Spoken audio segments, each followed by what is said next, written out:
នេះគឺជាអាចកំបាំងនៃចិត្តសាស្ត្ររបស់មនុស្សដែលអ្នកទាំងអស់គ្នាត្រូវដឹង Sigmund Freud ដែលជាគ្រូពេទ្យផ្នែកសរសៃប្រសាទហើយនឹងជាអ្នកចិត្តសាស្ត្រនៃមនុស្សជនជាតិអូស្ត្រីម្នាក់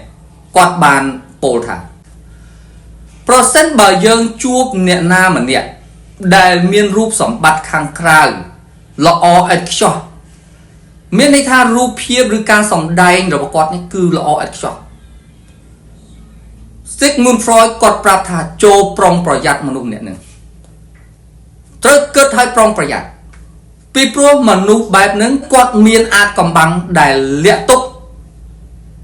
មួយផ្នែកទៀតដែលមិនឲ្យយើងដឹង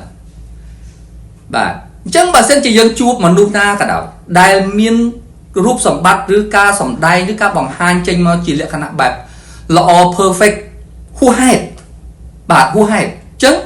មនុស្សបែបហ្នឹងគឺយើងត្រូវប្រុងប្រយ័ត្នដោយសារគាត់មានរឿងផ្សេងទៀតឬមានអាចកំបាំងផ្សេងទៀត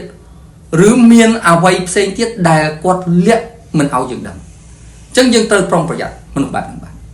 ជាទូទៅបាទមនុស្សគ្រប់រូបតែងតែមានល្អមានអាក្រក់មានចំណុចខ្សោយមានចំណុចរឹងមានរឿងដែលល្អហើយនឹងរឿងអាក្រក់ប្រហាក់ប្រហែលគ្នាបាទដូចគ្នាអត់មានអ្នកណាដែលល្អឥតខ្ចោះរោគកន្លែងតិចទៀនអត់បានអញ្ចឹងបើសិនជាយើងជួបមនុស្សបែបហ្នឹងបាទយើងត្រូវគិតឲ្យប្រុងប្រយ័ត្នបាទគេព្យាយាមសម្ដែងឲ្យយើងឃើញតែភាពល្អរបស់គេបាទប៉ុន្តែវាមានចំណុចផ្សេងទៀតដែលយើងមិនដឹងហ្នឹងគឺមិនដឹងជាអ្វីដែលគេគិតឬល្បិចកលអ្វីដែលគេគិតអញ្ចឹងយើងត្រូវប្រុងប្រយ័ត្នមនុស្សបែបហ្នឹងបាទបើសិនជាយើងជួបមនុស្សបែបហ្នឹងយើងត្រូវប្រុងប្រយ័ត្ន